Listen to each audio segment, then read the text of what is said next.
Olá pessoal, tudo bem? Então, vamos dar início, para não perdermos muito tempo, à correção da nossa atividade que fizemos durante essa semana, tá certo? Vamos diretamente às questões e à medida em que elas forem sendo apresentadas, a gente já vai fazendo uma abordagem para que vocês compreendam a correta maneira, né, de resolver cada uma delas. Vamos lá então? Então vamos assim, ó. Vamos seguir da seguinte forma. Primeiro, vamos na questão... aqui. A primeira questão dizia: ao levantar o seu patrimônio, uma empresa apurou os seguintes valores: bens, 23 mil, direitos, 31 e obrigações, 42 mil. Em relação aos valores acima, marque a alternativa que apresenta o total do ativo e do patrimônio líquido, respectivamente. Bom, a resposta já está ali, né? 54 mil e 12 mil reais. E por que esses dois valores? Vamos lá. Bom, a fórmula básica do patrimônio nós sabemos que é ativo igual ao passivo mais o PL, ok? Podemos dizer também que o ativo menos o passivo é igual ao PL. Perfeito. Então vamos lá. Ativo é composto pelos bens e direitos, e o passivo pelas obrigações. Bom, a questão diz que nós temos 23 mil de bens e 31 de direitos. E diz que nós temos obrigações no montante de 42 mil reais. O que ele quer dizer? Se a gente pegar lá aquela fórmula inicial aqui, ó, ativo menos passivo igual ao PL. E o que ele quer? Ele quer saber o PL, que é igual à soma dos bens e direitos, que vai dar 54 mil, menos as obrigações, que dá o total de 42 mil. Ou seja, pessoal, o nosso PL é de 12 mil reais. E o total do ativo? O ativo é a soma dos bens e direitos. 23 mil mais 31 mil. Daí o resultado ser aquela questão em que consta 54 mil total do ativo, 12 mil total do PL. Perfeito? Vamos adiante. A segunda questão ela dizia: o pagamento de uma duplicata pessoal pela conta contábil da empresa fere qual dos princípios? O pagamento de uma duplicata pessoal pela conta contábil da empresa fere a qual princípio? Bom, ali já está definido, né, que é o princípio da entidade. E o que é o princípio da entidade? Vamos lá.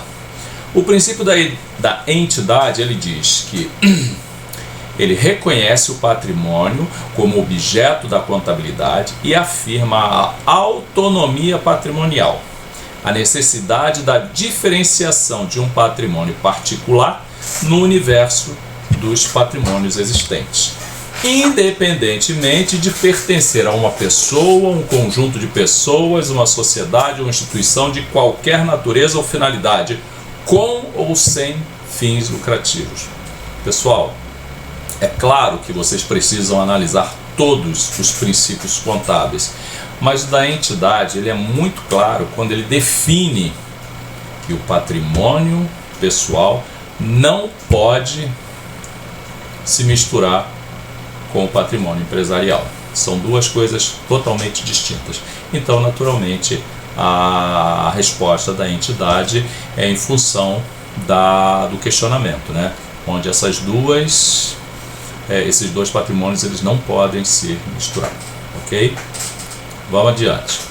Qual dos fatos contábeis a seguir representa um lançamento que envolve uma despesa financeira? Despesa financeira. Venda de mercadorias à vista e a prazo. Isso é um processo operacional da empresa, que nós vamos estar envolvendo as contas do ativo e as contas do passivo. Compra de imóveis à vista. Estamos utilizando as contas do nosso ativo patrimonial. Constituição do capital social. Estamos definindo com qual capital a empresa irá trabalhar. Vamos pular a D. Compra de um computador à vista. Estamos também trazendo para o nosso ativo mais um bem, pagando em dinheiro. Agora veja bem, pagamento de duplicatas com juros. Bom, por eliminação, a gente já chegaria na D, porque ela é a única que traz essa definição de duplicatas com juros. É o único momento que aparece juros. Perfeito? Então, por eliminação, já chegaríamos nela. Mas por quê? Porque o pagamento de uma duplicata por si só é uma atividade operacional. Agora, quando ela está acrescida de juros, aí nós estamos falando de uma despesa financeira, ou seja, nós estamos pagando além do valor da duplicata. Perfeito?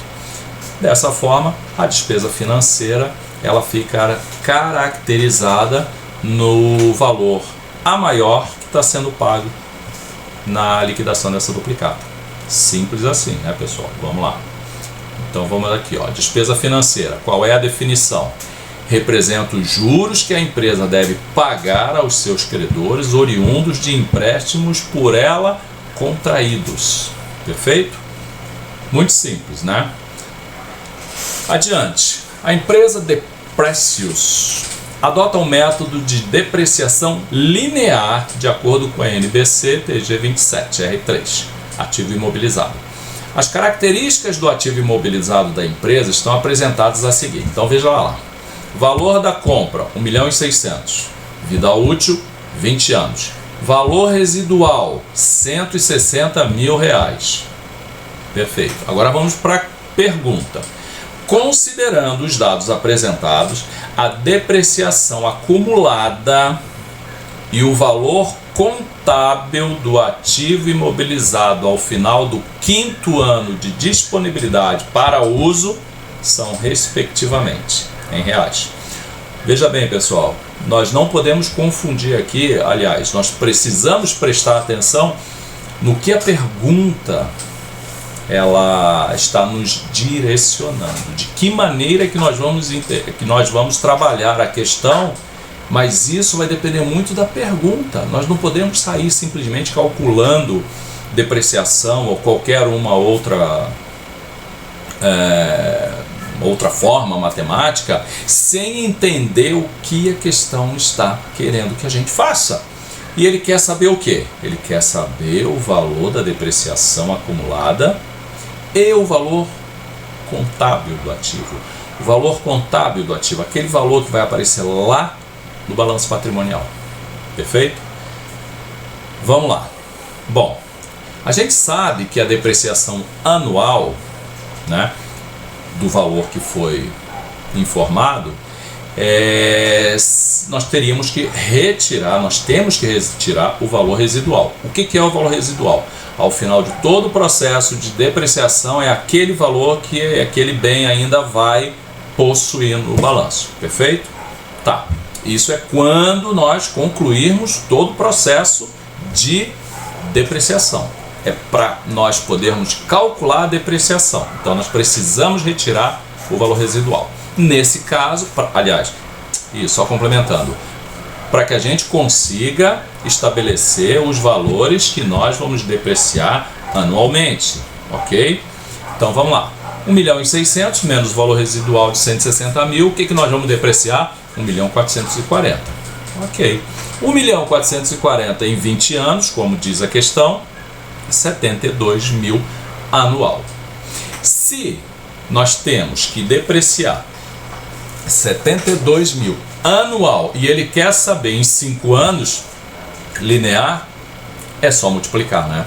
72.000 vezes 5, chegamos aos R$360.000.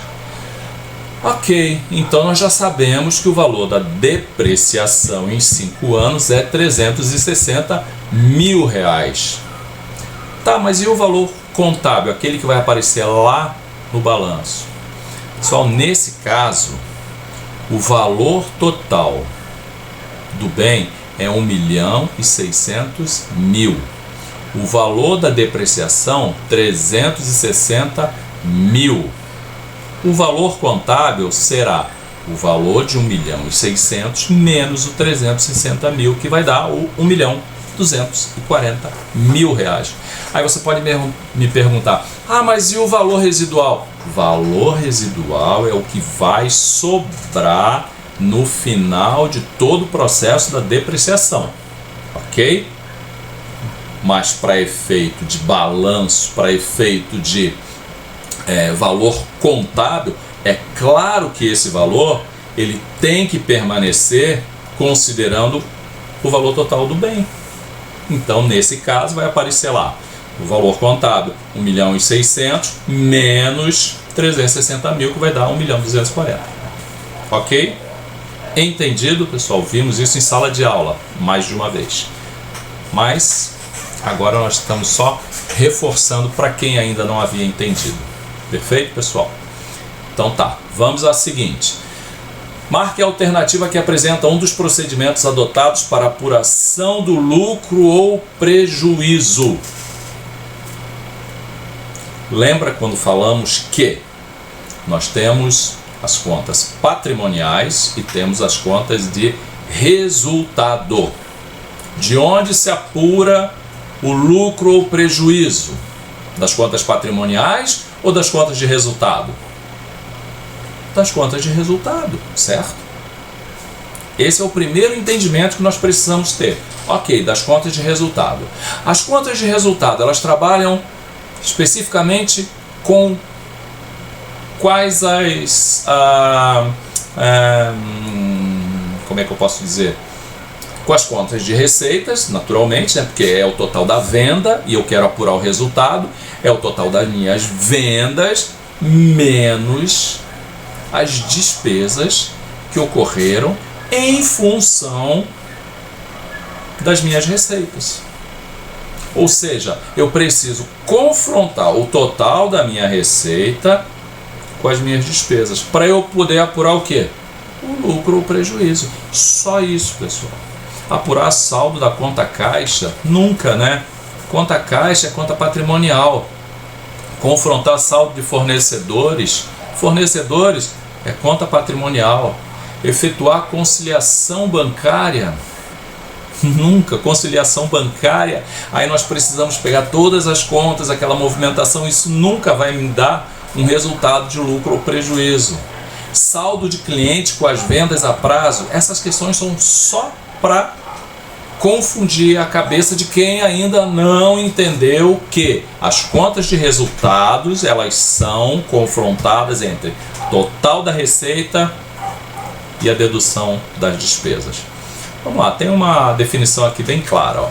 Demonstração do resultado do exercício. Ele diz assim: evidencia o resultado que a empresa obteve, né, lucro ou prejuízo, no desenvolvimento de suas atividades durante um determinado período, geralmente igual a um ano. E ainda, né, demonstra que é o total das receitas menos as despesas. O que isso representa?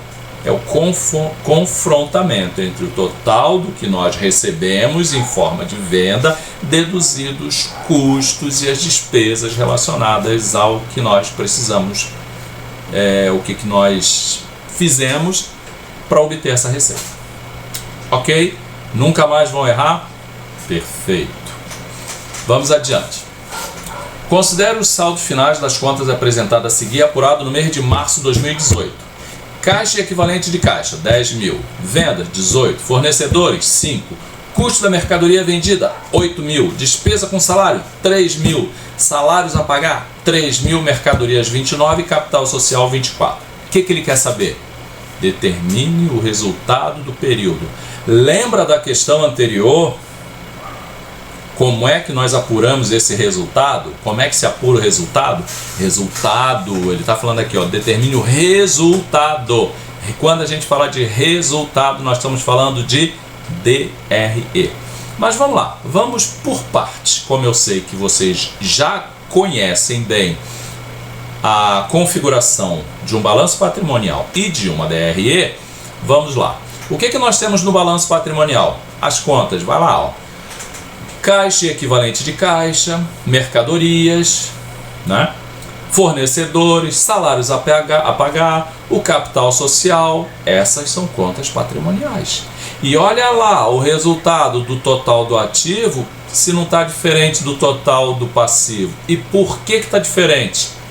Porque falta o resultado da DRE, que será transportado para onde? Para o PL, tá certo? Que é o patrimônio líquido. Aí tem lá, ó, total das vendas, 18 mil. Custo da mercadoria vendida, 8 mil, que eu tenho que deduzir da minha receita. Despesas com salários, 3 mil, que eu tenho que deduzir das minhas vendas. Tá certo, pessoal? Então é isso que a gente precisa compreender. A gente precisa primeiramente separar o que representa as contas do balanço patrimonial e as contas de resultado. Contas de resultado: receita de vendas deduzido do custo da mercadoria que eu vendi e de demais despesas relacionadas a essa venda. Ou seja, tivemos um lucro líquido de 7 mil reais. Isso quer dizer o quê? Isso quer dizer que, olha, nós não tínhamos 39 mil aqui no ativo? Temos. E no passivo? E esses dois saldos não precisam bater? Claro que precisam. Mas ele não quer saber de balanço. Eu só coloquei isso aqui para que vocês compreendessem melhor essa transição. Mas o que ele quer saber é o valor final do resultado. E o resultado está aqui, ó, um lucro líquido de 7 mil. E por que ele dá 7 mil? É só colocar aqui no balanço que você vai ver, ó, 7 mil. Agora fechou 39 e 39. Ou seja, para calcular o resultado líquido, trabalhamos com as contas de resultado e não conta patrimonial. Perfeito? Vamos adiante para não ficar muito longo. Assinale a alternativa que apresenta um item que não faz parte do PL. Pessoal, vocês fizeram um trabalho com relação a isso. Reserva de capital, já está dizendo, PL. Capital social, já está dizendo, PL. Reserva de lucro, já está dizendo, PL. Ajuste de avaliação patrimonial. Essa vocês ainda poderiam, vamos dizer assim, confundir. Mas veja bem, contas a receber, nós estamos careca de saber que trata-se de uma conta patrimonial. A gente trabalha com essa conta direto em todas as atividades que nós fizemos praticamente. Nós tínhamos lá contas a receber. Aonde? Balanço patrimonial. Desculpa. Aonde? No ativo. Por quê? Porque isso é um direito. Então, dentro de um balanço, veja bem, contas a receber, ela vai estar aqui, ó. Por quê? Porque trata-se de um direito. E o PL, patrimônio líquido, capital social, reserva de capital, reserva de lucro, ajuste do valor patrimonial. Por que esse ajuste? Isso a gente vai ver em aulas futuras, tá? Não se preocupem, isso aí faz parte do processo de aprendizagem lento, mas consistente. Então, aguardem. Mas contas a receber não, né? Contas a receber já é uma conta extremamente batida entre nós. Vamos adiante. Como são classificadas as atividades da demonstração do fluxo de caixa? Pessoal, fluxo de caixa. Lembra que nós fizemos uma aula específica para tratar das questões básicas do fluxo de caixa? Até porque fluxo de caixa é um tema que nós vamos ver mais adiante e que eu coloquei. Nós precisamos compreender pelo menos as atividades e dividir operacionais, de investimento e financiamento. Eu não falei nunca em atividade interna, externa, não falei em atividades passivas, de ingresso de saída, de recurso de caixa, não operacionais. Eu falei e demonstrei simplesmente isso aqui, ó. Atividades operacionais, atividades de investimento e atividade de financiamento. Era só isso. Ou seja, essa pergunta está aqui, ó. Atividades operacionais, de investimento e de financiamento. Só isso. Simples, né? Pois é, aí a gente olha e fala, caramba, como é que eu errei isso? Ainda bem que foram poucos que erraram. Mas vamos adiante. Mas quem errou já não erra nunca mais, né, pessoal? Então tá. A Companhia Belo Sol iniciou as atividades em janeiro. Leia os fatos ocorridos e faça os lançamentos em partidas de diário. 1 do 1. 4 amigos resolveram abrir uma empresa. Para isso, cada um subscreveu 20 mil do capital. E logo em seguida, integralizaram o capital através da abertura de uma conta no Banco Beta, onde cada um depositou 20 mil referente ao capital subscrito. Legal. No dia 2, para começar a vender, compraram 12 mil em mercadorias e pagaram com um cheque, à vista. Tiraram o dinheiro direto do banco. No dia 3, venderam 30 mil. Recebimento à vista. Aí ele bota assim, ó, 50% da mercadoria adquirida. 50% da mercadoria adquirida foram vendidos. Tá certo? 50%. 50% de 12 mil, pessoal, quanto é? 6 mil, né? Eles não compraram 12 mil, não venderam 50%. Nós temos que relacionar tudo isso que ele fez, senão não tem sentido. Então vamos lá. Bom, no dia 1º ele fez capital social a integralizar, capital subscrito. Capital subscrito, professor? É, capital subscrito. Capital subscrito, capital social, o capital registrado. Tá certo? Aonde? No contrato social. Capital integralizar, capital subscrito. E depois? Bom, no momento seguinte, ele pegou e depositou esse dinheiro no banco, não foi? Beleza. O capital subscrito podemos chamar de capital social, tá? Para ficar mais fácil para vocês entenderem. Ou seja, ele tá lá, ó. Banco conta movimento, capital social integralizar. Vocês viram que no lançamento primeiro, capital social integralizar era uma conta devedora? Quando ela se torna credora, o que acontece? Ela zera. E onde é que fica o saldo? Capital subscrito, ou seja, capital social e bancos, conta movimento. Ah, professor, mas eu poderia ter feito direto? Poderia ter colocado a débito de bancos conta movimento e a crédito de capital social. Perfeito. De uma forma ou de outra você estaria com saldo na conta capital e saldo na conta bancos conta movimento. Não tem problema. Aqui é a maneira mais correta e formal de se registrar esses dados, ok? No dia 2, o que aconteceu? Comprou mercadoria. Se ele comprou mercadoria, ele colocou essa mercadoria onde? No estoque. E pagou com cheque. Se ele pagou com cheque, ele pagou com a conta bancos conta movimento. 12 mil. Ele apenas fez uma compra. Na sequência, ele fez uma venda.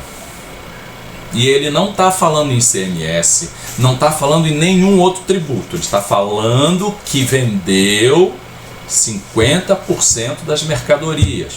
Se ele vendeu 50%, ele botou esse dinheiro aonde? Ele recebeu à vista, no caixa. E o que ele registra na saída? A receita de vendas, porque isso é uma conta de resultado, ok? Tá, perfeito. Parou por aí? Não, né? Ele tem que dar baixa no que ele vendeu. Não diz que ele vendeu 50% das mercadorias? Então eu tenho que tirar isso de lá do meu estoque.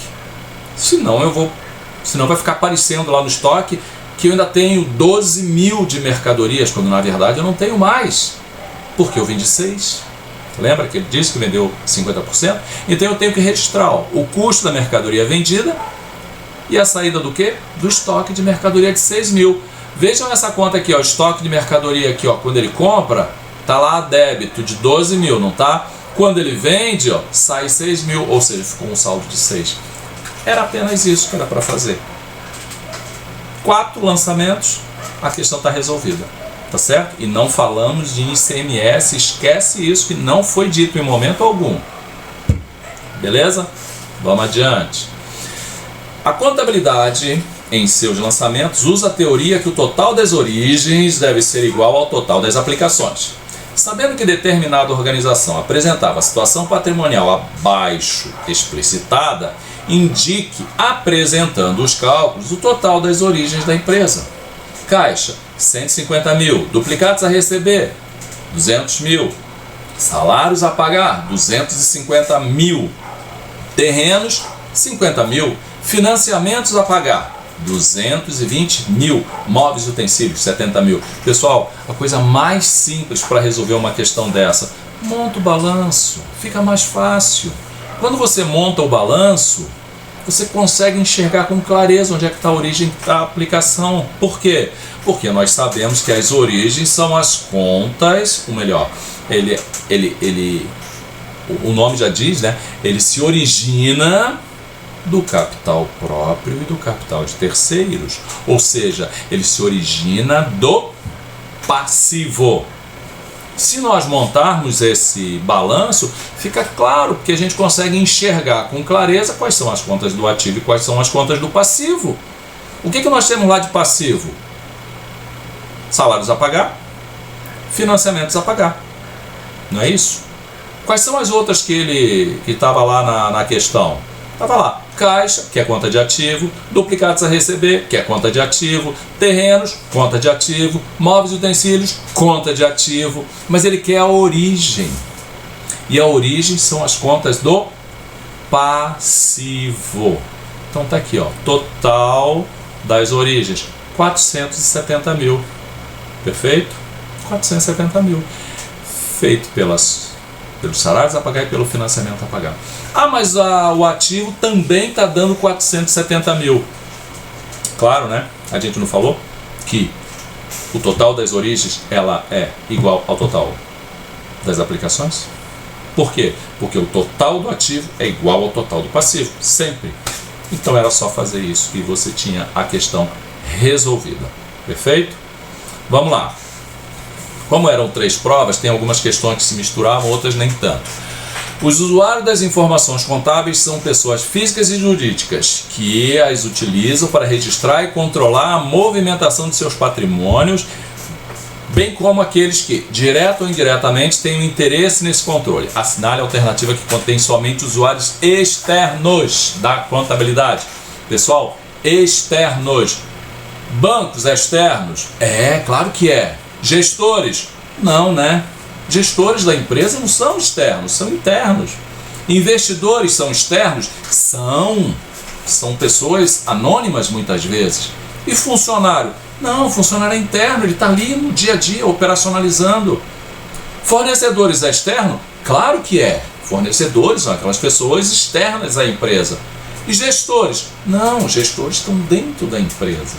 O governo é externo? Claro que é, está fora da empresa. Instituições financeiras? Claro que também é externo. Perceberam? Como é só a gente fazer essa análise com relação ao que está dentro e fora da empresa? Governo é externo? É externo. E funcionário? Não, funcionário é interno. Mas ele quer saber só os externos. É o governo e as instituições financeiras. Perfeito? Está lá, usuário da contabilidade, investidores, gerentes, instituições, clientes, concorrente, governo, proprietários, todos são os usuários. E pode ter muitos outros, mas a gente tem que entender que internos são aqueles que estão dentro da empresa, que trabalham na empresa, que estão gerando, trabalhando no sentido de que essa empresa ela venha obter resultados, ok? E os usuários externos são os interessados nela. Ok, pessoal? Não que os internos não sejam interessados, tá? É que os externos, né, como o nome está dizendo, são aqueles que estão apenas recebendo os resultados do trabalho desse pessoal, desse grupo de usuário interno. Tá bom? Tranquilo? Vamos adiante. A Companhia de Reparos S.A. tem um exercício social coincidente com o ano civil. Ok. Em dezembro do ano 2000, prestou serviço a uma indústria, conserto de máquina, cobrando-lhe 10 mil, dos quais recebeu contra recibo 10%. Em janeiro de 2001, faturou o restante, dividindo o pagamento em 18 parcelas mensais e sucessivas de igual valor, vencendo a primeira em 31 de janeiro de 2001. De acordo com a Lei 6.404/76, a companhia deve assim apropriar a receita 10 mil no ano 2000, né, pessoal? Porque olha lá, ó, em dezembro do ano 2000, ela prestou serviço a uma indústria, cobrando-lhe 10 mil. dos quais recebeu contra recibo 10%. Não importa se ele recebeu 10% ou 100%. O princípio da competência diz que a competência retrata com propriedade os efeitos de transações e outros eventos e circunstâncias sobre os recursos econômicos e reivindicações da entidade que reporta a informação nos períodos em que ditos efeitos são produzidos, ainda que os recebimentos e pagamentos em caixa derivados ocorram em períodos distintos. Não convenceu? Vamos para o registro pelo valor original e variação do custo histórico, que diz: consiste em determinar os montantes monetários por meio dos quais os elementos das demonstrações devem ser reconhecidos e apresentados no balanço patrimonial e na demonstração do resultado. Ok. Os ativos são registrados pelos montantes pagos em caixa ou equivalente de caixa ou pelo valor justo dos recursos entregues para adquiri-los na data da aquisição. A operação ocorreu em dezembro de 2000, então é nessa data que deve ser registrado. Ok? Adiante. A Empréstimo Limitada prestou serviço pelo valor de 8 mil e aceitou uma duplicata para 30 dias. Ok. Na liquidação desse título, em moeda corrente, ocorreu a incidência de juros de 12%. Por isso também deverá ocorrer o seguinte registro contábil. Essa é muito fácil, não é? Olha só, a gente só precisa entender a questão, interpretar bem a pergunta. A empresa prestou serviço no valor de 8 mil e aceitou uma duplicata para 30 dias. Ponto. Na liquidação desse título, ocorreu a incidência de juros de 12%. Por isso, também deverá ocorrer o seguinte registro contábil. São dois momentos, tá? No momento em que ela prestou serviço e no momento da liquidação do título. Débito de caixa. Por que débito de caixa no valor de 8.960, pessoal? Porque ali nós temos que registrar a entrada dos 8 mil mais os 12% de juros que foram pagos. E a crédito de quê? De duplicatas a receber, né? Porque existia uma duplicata a receber lá, que não havia sido liquidada ainda, e que aqui ela está sendo liquidada. Beleza. Só que existe um crédito de receita de juros no valor de R$960. Quer ver como é que fica isso? Assim, ó. No momento em que ocorreu o fato, duplicatas a receber, prestação de serviço, ok? Ele não recebeu, então ele ficou com o direito de receber 8 mil de duplicatas. Beleza. No momento seguinte, ele recebeu, olha aqui, ó, recebeu quanto? 8 mil mais a receita de juros. Só que o valor da duplicata é de 8 mil, então eu tenho que creditar a duplicata, porque aqui ela vem debitando, tá certo? Aqui eu tenho direito, aqui eu zerei. Pagou. E tive ainda uma receita de juros de R$960. Legal? Bem simples, né? Então, quando você traz isso para... quando você elabora o que a questão está pedindo, fica mais fácil de você visualizar. Então, seria isso. Caixa, 8.960, a débito, né? E a receita de juros, que é uma receita, a gente precisa jogar isso a crédito, de 960, e a duplicados a receber no valor de 8 mil. Vamos adiante. Com base nas informações abaixo, responda a questão. Caixa, 20 mil. 20 mil. Caixa, 20 mil. Ativo. Lucros acumulados, 40 mil. Lucros acumulados, patrimônio líquido. Fornecedores, 10 mil. Fornecedores, passivo circulante. Capital integralizado, 20 mil, patrimônio líquido. Estoque de mercadoria, 15 mil, ativo. Veículo, 30 mil, ativo. Imóveis, 100 mil, ativo. Ele só quer saber o valor do ativo. Ele só quer saber o valor do ativo. Ou seja, é só separar o que é ativo, o que é passivo, o que é PL. Assim, ó. O que nós temos? Caixa, 20 mil, estoque de mercadoria, 15 mil, veículo, 30 mil, imóveis, 100 mil, E no passivo, fornecedores, 10 mil, capital integralizado, 20 mil, lucros acumulados, 40 mil. Mas ele quer saber só o total do ativo, está aqui, 165 mil. É só somar. Somar nós sabemos, né? E separar as contas entre ativo e passivo, desculpa, nós também sabemos. E a questão está dada. Vamos lá. Com relação à composição da estrutura da demonstração do resultado do exercício, assinale a alternativa correta. Vamos direto para a certa. A DRE é elaborada de forma dedutiva, estamos falando desde o início, partindo da receita operacional bruta até chegar ao montante do lucro líquido do exercício. Não é isso que a gente faz? Que a gente falou até nas questões anteriores. A DRE parte da receita operacional bruta e faz todas as deduções até chegar no lucro líquido do exercício.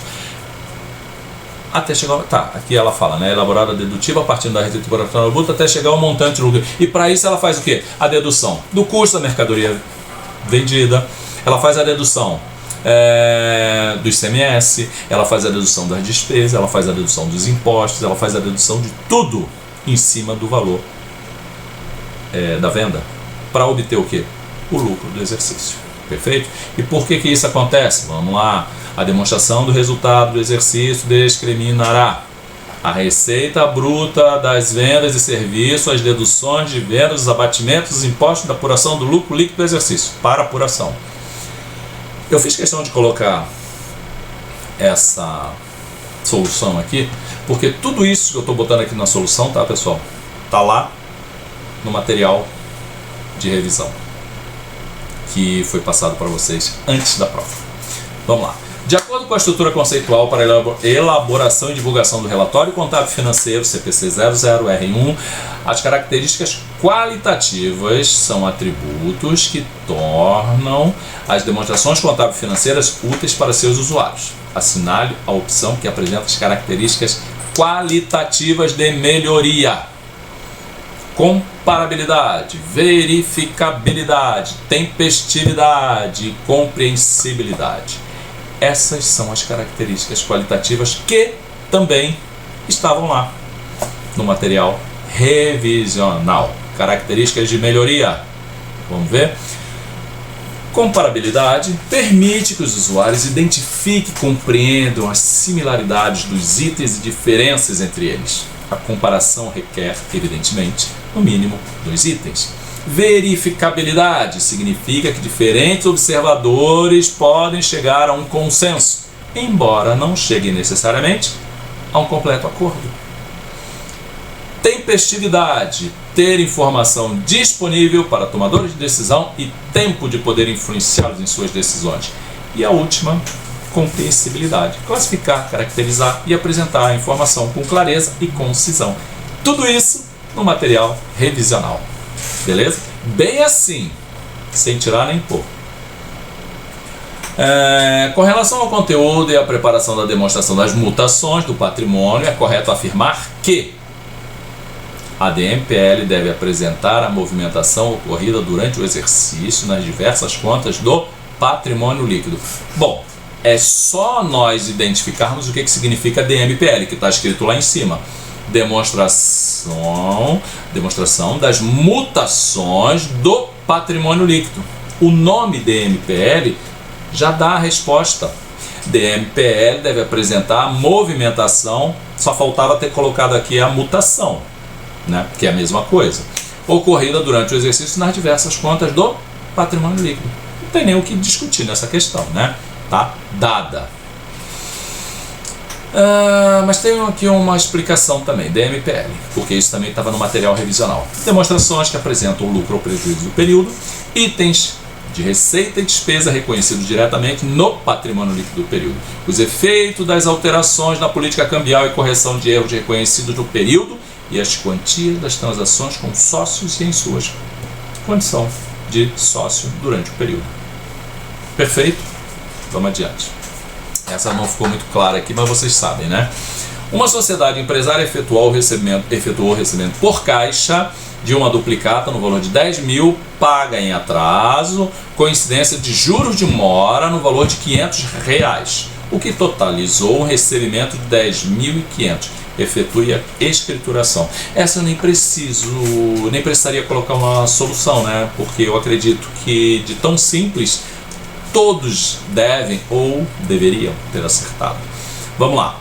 Recebimento em caixa, né? Recebimento por caixa de uma duplicata no valor de 10.000 paga em atraso.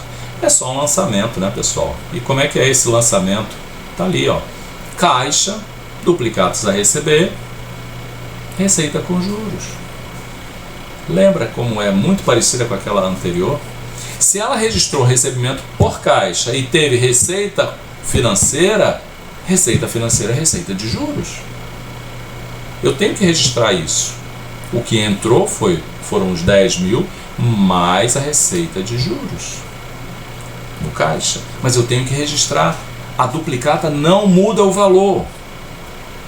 Se a duplicata ela foi elaborada lá, foi emitida no valor de 10.000, é 10.000 que eu vou baixar, mas teve uma receita de juros, eu tenho que registrar isso. Tá bom? Claro, né? Então vamos. Assinale dentre as alternativas apresentadas aquela que apresenta adequadamente o objeto da contabilidade. Bom, essa daí foi dada porque o objeto da contabilidade, a gente já fala isso desde o primeiro dia de aula, né? A contabilidade tem por objetivo controlar o patrimônio das entidades para fornecer informações sobre sua composição e suas variações para apoiar a tomada de decisão. Aquela que apresenta adequadamente o objetivo da contabilidade. Ele não está falando em objeto, ele está falando em objetivo, certo? Depois ele fala, tem por objetivo o controle dos impostos? Não pode, né, pessoal? Contabilidade não é isso. Tem por objetivo o controle das obrigações trabalhistas? Isso é muito específico. Controlar as dívidas e os impostos a serem pagos? Não. O objetivo é controlar o patrimônio das entidades, que o patrimônio é o quê? É o objeto da contabilidade, é o objeto a ser trabalhado na contabilidade, para fornecer informações sobre composição e suas variações para apoiar a tomada de decisão. Só isso. Estava lá, o conceito de contabilidade diz isso. É a ciência que tem por objetivo o estudo das variações quantitativas e qualitativas ocorridas no patrimônio das entidades e abrange um conjunto de técnicas para controlar o patrimônio das organizações mediante a aplicação de princípios, técnicas, normas e procedimentos, medindo, interpretando e informando os fatos contábeis aos donos da empresa. Ok? Adiante. São classificadas como contas de resultados. De novo, se nós estamos falando de conta de resultado, nós estamos falando de quê, pessoal? Receitas e despesas, tá certo? Então vamos lá. Descontos concedidos, despesa. Veículos, patrimônio. Empréstimos bancários, patrimônio, né? Obrigação. Vamos pular B. Despesas de seguro. Opa, o nome já está dizendo. Despesa. Adiantamento a fornecedores. Não é despesa. Isso é uma obrigação, né? Na verdade, a gente está fazendo uma antecipação a fornecedores. Financiamentos. Olha, isso é patrimônio. Bem direito de obrigações. Financiamento é o quê? É uma obrigação. Duplicatas descontadas. É uma conta de passivo, né? Anteriormente, ela ainda era classificada no ativo como dedutivo, né? Redutora, mas agora ela está registrada no passivo, de uma forma ou de outra, patrimonial. Juros ativos, legal, receita. Salários a pagar, obrigação. Caixa, ativo. Bancos, ativo. Estoque de mercadoria, ativo. Então, qual aqui tem como conta de resultado? Receita de venda, desconto obtido, juros passivos. Receita, despesa, né? Desconto é despesa. Ali no caso, obtidos é receita, juros passivos é despesa. Ou seja, todos três são contas de resultado. Se liga nisso, pessoal. Essas contas vão ser importantíssimas para vocês no decorrer do curso. Aqui, contas de resultado. representam receitas e despesas. Devem ser encerradas a cada período, transferindo o resultado para a apuração do resultado ou do exercício social. Lembra? Já falamos sobre isso, né? Uma empresa possui 100 mil de patrimônio bruto, sendo 10 mil de caixa, 10 mil de banco, 10 mil de cliente, 20 mil de mercadorias, 10 mil de ações de outra empresa, 5 mil de imóveis, 5 mil de equipamento, 20 mil de veículo e 10 mil de royalties. Tendo como base qual seria o montante do ativo não circulante. Não circulante. Deu para perceber que todas essas contas aí são de ativo, né? Isso ficou claro. Agora ele quer saber o que é não circulante. Pessoal, não circulante é o que não circula. Lembra quando nós falamos de investimentos, imobilizado, intangível, e ainda temos aquela que é recebimento a longo prazo, né? Isso, que é um direito, porém é em longo prazo. Ela também entra como não circulante, quando ela ultrapassa o período seguinte, beleza? Então, se você monta a estrutura desse balanço, você consegue enxergar que caixa, banco, cliente e mercadoria são contas de ativo circulante e não circulante. Quando a gente fala de ações em outras empresas, nós estamos falando de investimentos. Quando nós falamos de imóveis, utensílios, equipamentos, veículos, nós estamos falando de imobilizado. E quando nós falamos de royalties, nós estamos falando naquelas patentes, naquelas marcas de que nós recebemos royalties, tá certo? Por conta da cessão, muitas vezes, da marca, da patente, ou seja, é um valor intangível também. Então, tudo isso compõe o nosso ativo não circulante. Ou seja, o total do nosso ativo não circulante está aqui, ó, 50 mil. É só somar que a gente chega lá. Capital integralizado, fornecedores, lucro acumulado, isso faz parte do passivo. Eu tinha dito até antes que todas as contas eram de ativo, né? Não, engano. Tinha lá fornecedores, capital integralizado, lucro acumulado. Tinha, não tinha? Vamos lá olhar de novo, que agora eu fiquei na dúvida. Equipamento, veículo. Não, nem tinha. Aquelas informações lá, elas nem fazem parte da nossa questão especificamente. Beleza? Então vamos adiante. Se uma empresa possui seus bens avaliados em 100 mil, seus direitos avaliados em 50 mil e suas obrigações avaliadas em 120 mil, qual será o valor do seu patrimônio líquido? Facílimo, né? Essa tá facílima, tá dada. 100 mil de direito, ele está falando em bens, direitos e obrigações, ou seja, ele está somando, né? Voltando àquela fórmula, ele está somando bens e direitos, subtraindo as obrigações para encontrar o que? O PL. Bens 100, direitos 50, obrigações 120. PL vai ser o que? A soma de bens e direitos menos as obrigações. 30 mil. Ok? Pois é, bem simples, né? Considerando que a empresa retirou o dinheiro do caixa no montante de 5 mil para depósito em conta corrente, como seria o lançamento contábil no razonete? Pessoal, essa vocês não tinham o direito de errar.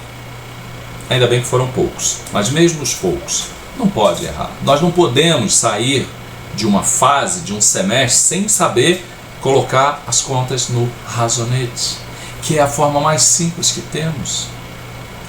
E olha, retirou o dinheiro do caixa no montante de 5 mil para depósito na conta corrente. O que ele fez? Ele só trabalhou com duas contas. Ele fez assim, pessoal, ele tirou do caixa, né? Porque caixa, a natureza dela é uma conta devedora, então ele tirou 5 mil, tá ali, e colocou no banco. Só isso. E assim a gente fechou a nossa conta. Assim a gente fechou a nossa prova. Essa foi a revisão. Tranquilo, pessoal? Então assim, ó, deem uma olhada, olhem de novo, depois olhem mais uma vez, mas por favor, Não errem mais isso, porque isso aqui é o básico do que nós precisamos para dar continuidade no nosso curso, tá bom? Então tá, eu desejo a vocês boas férias, um feliz ano novo e um 2020 com muitas alegrias, conquistas, coragem e foco e entusiasmo para enfrentar e vencer os desafios que surgirão nos seus caminhos. Não são poucos, mas se vocês estiverem preparados, eles poderão vir na quantidade que for que vocês darão conta, mas não sejam pegos desprevenidos, ok? Estudem, porque o ano 2020 está vindo aí. Um grande abraço e até a próxima.